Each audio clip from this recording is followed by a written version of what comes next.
The meeting took about another 2.5 hours from the time I entered. It was entirely focused on whether there should be a DOJ leadership change. I was sitting directly in front of the president. Jeff Rosen was to my right, Jeff Clark was to my left.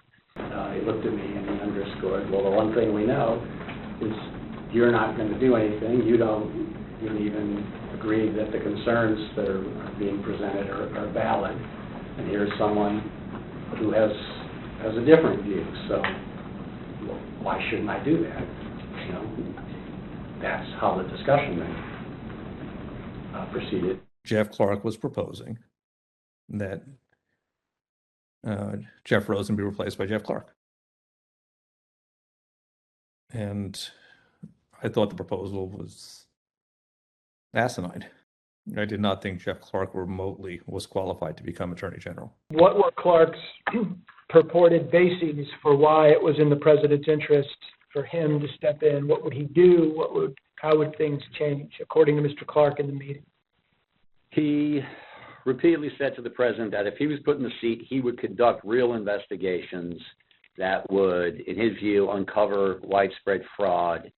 He would send out the letter that he had drafted, and he had the intelligence and the will and the desire to pursue these matters in the way that the president thought most appropriate.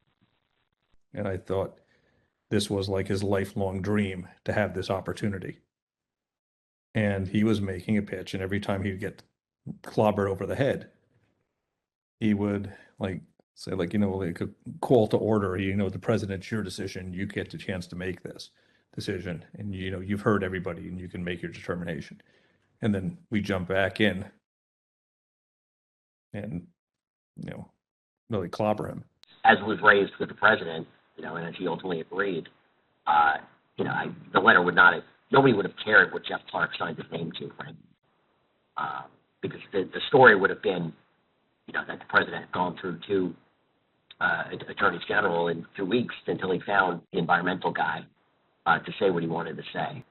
I made the point that Jeff Clark is not even competent to serve as the attorney general. He's never been a criminal attorney. He's never conducted a criminal investigation in his life. He's never been in front of a grand jury, much less a trial jury. And he kind of retorted by saying, well, I've done a lot of very complicated appeals and civil litigation, environmental litigation, and things like that. And I said, that's right, you're an environmental lawyer. How about you go back to your office and we'll call you when there's an oil spill? And so it got very confrontational at points. And at one point I remember saying, wait, let me walk through, Jeff, what you want to do. And I cross-examined him in front of the president as to what his strategy was. And when he finished discussing what he planned on doing, I said, good effing a-hole. Congratulations, you just admitted a first step or act you take as Attorney General would be committing a felony and violating Rule 6C. You're clearly the right candidate for this job. Right, it was clear, and everybody was on his case. The guy had never been before a grand jury, let alone having any idea how criminal case we prosecuted. And Pat Cipollone weighed in at one point. I remember saying, that letter that this guy wants to send, that letter is a murder-suicide pact. It's going to damage everyone who touches it. And we should have nothing to do with that letter. I don't ever want to see that letter again. And so we went along those lines. I thought Jeff's proposal, Clark's proposal, was nuts. This guy said at a certain point, listen, the best I can tell is the only thing you know about environmental and elections challenges is they both start with E. And based on your answers tonight, I'm not even certain you know that. The president said, suppose I do this. Suppose I replace him, Jeff Rosen, with him, Jeff Clark. What do you do? And I said, sir, I would resign immediately. There is no way I'm serving 1 minute under this guy, Jeff Clark. And then the president turned to Steve Engel and he said, Steve, you wouldn't resign, would you? And Steve said, absolutely I would, Mr. President. You leave me no choice. And I said, and we're not the only ones. You should understand that your entire department leadership will resign. Every AAG will resign. I didn't tell them about the call or anything, but I made it clear that I knew what they were going to do. And I said, Mr. President, these aren't bureaucratic leftovers from another administration. You picked them. This is your leadership team. You sent every one of them to the Senate. You got them confirmed. What is that going to say about you when we all walk out at the same time?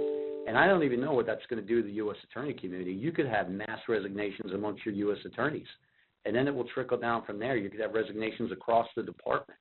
And what happens if within 48 hours we have hundreds of resignations from your Justice Department because of your actions? What does that say about your leadership? I said, well, Mr. President, I've been with you through 4 attorneys general, including 2 acting attorneys general, and I just couldn't be part of this if Mr. Clark were here. And I said, and I believe that the other senior department officials would resign as well, and Mr. Clark would be here, by himself, with a hostile building, those folks who remained, and, nothing would get done. And I think Pat Cipollone said, well, I'm not going to stand for this. I'm not going to be here if this happens either. I felt strongly then, now, I think this is about all of government, that the people who serve the public should be doing their utmost best to do the right things for the right reasons, to take very seriously their honoring of their obligations under the Constitution and their fidelity to the rule of law. I felt that the people that I was working with one exception, had the same perspective.